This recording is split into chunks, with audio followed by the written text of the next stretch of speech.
Liverpool is at the business end of what could potentially be a historic season. With a chance of picking up silverware on 4 separate fronts still a very real possibility, the Reds bagged their first trophy of the season back in February and are into 2 more finals, as well as being placed in the English Premier League. Today, we're going to be discussing Liverpool's quadruple chances now that they're not just a pipe dream. Stay tuned. First up, let's take a look at the season so far. Having endured a torrid campaign last season thanks to nightmare injuries in the center-back position, Liverpool has come up trumps again this season, and currently sits second in the league, just 3 points behind Manchester City, with 3 games left to play. Liverpool has already won the season's first trophy, beating Chelsea on penalties back in February to secure the League Cup, the winner being scored by second-choice goalkeeper Quadruple Kelleher. That win began murmurings of a historic quadruple, as the Anfield club was still in every competition that they had entered, and as of today, they find themselves in the FA Cup final, which takes place on May 14th, and the Champions League final later that month. They will again take on Chelsea in the FA Cup final, whilst going up against Real Madrid in a repeat of the 2018 Champions League final, with star forward Mo Salah out for revenge against a horrendous challenge by former Real captain Sergio Ramos the last time the two sides met. The league situation is a little more perilous. Having drawn at home to Tottenham on Saturday evening, they opened the door for the City to open up a clear advantage, but they rushed through it on Sunday with a 5-0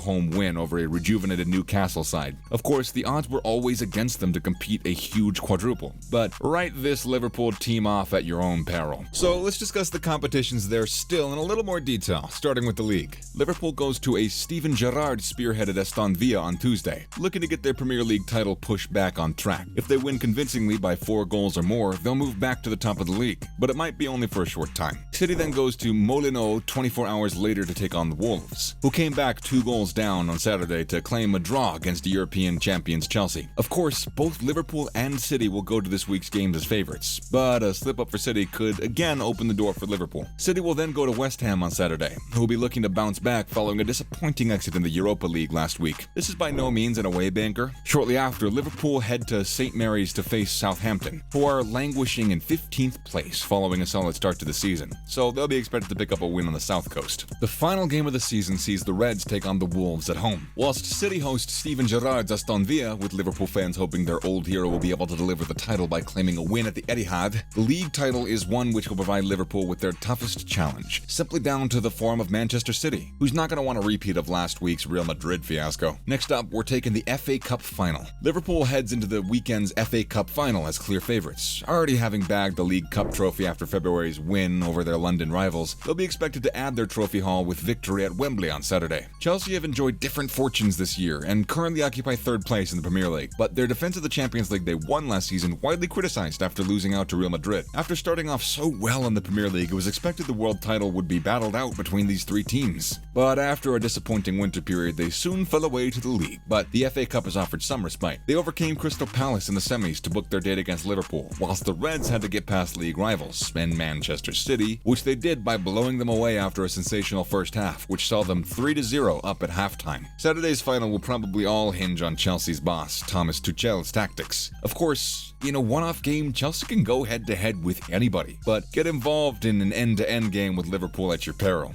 The players they possess in the final third means that they'll usually end up coming out on top, so Tuchel might be best to sit and bide his time on the counterattack, something they excelled at when the teams met in the league. So, who do you have in the FA Cup final? The Champions League is up next, so stick around. As we mentioned earlier, Liverpool and Real met in 2018 final in Kiev, and Liverpool fans will remember Sergio Ramos manhandling their star man Mo Salah, who was forced off after the assault. Ramos dragged Salah to the floor and kept the hold of his arm whilst he landed on top of it, twisting the Egyptian shoulder as he landed. He could have received an instant red card for the challenge, which was callous and premeditated, but alas, he stayed on the field. And soon after Real booked their place in the final after overcoming Manchester City at the semi, Salah posted on Twitter insinuating he was happy that it was real, as they have a score to settle. And Liverpool fans will be hoping that their star man is on form this time around, as they had to play more than an hour without him in Kiev thanks to Ramos. Liverpool goes into this one as Evans' favorites, but of course, this is Real Madrid, who know their way around the Champions League better than anybody. Having won the competition on no fewer than 13 occasions, Liverpool will also have a rich history in the competition, and they will be gunning for their 7th win of the competition once the game gets underway on May 28th. Unlike Chelsea, however, Madrid fans will not settle for Real playing on the counter and will expect their side to go toe-to-toe with Premier League sides, which could just play right into Liverpool's hands. What do you guys think? So what has Jurgen Klopp had to say about this side's chances? Well, Klopp, who took over in the Liverpool hot seat in the autumn of 2015, has continually distanced himself from any idea that this side could pull off an unprecedented quadruple. But that hasn't actually stopped the fans and media from mentioning it at every single turn. The German, who has recently signed a new deal which extends his stay at Anfield until 2026, to the delight of fans, will almost certainly have a statue erected at the ground upon his retirement, especially if he manages to bag the historic quadruple. However, following his team's draw on Saturday night against Spurs, Klopp has now admitted that any ideas of the quadruple could be in tatters. This, of course, is probably a mind game to try and lull Man City into a false sense of security.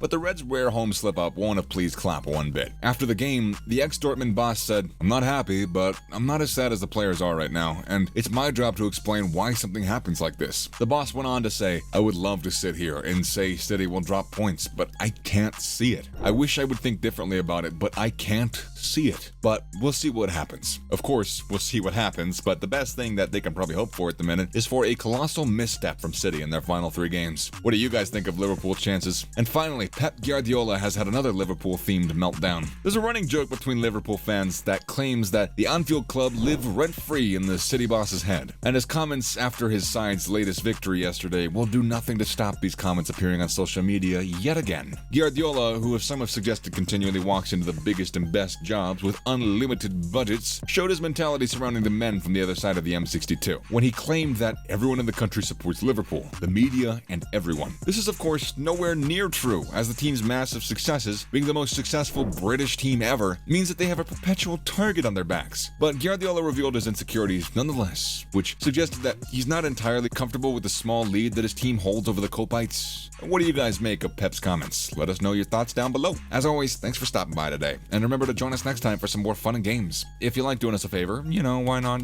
subscribe to the channel, like today's video, all that good stuff, and also click the notification bell so you don't miss out on any new videos that we post for you guys. Later, guys.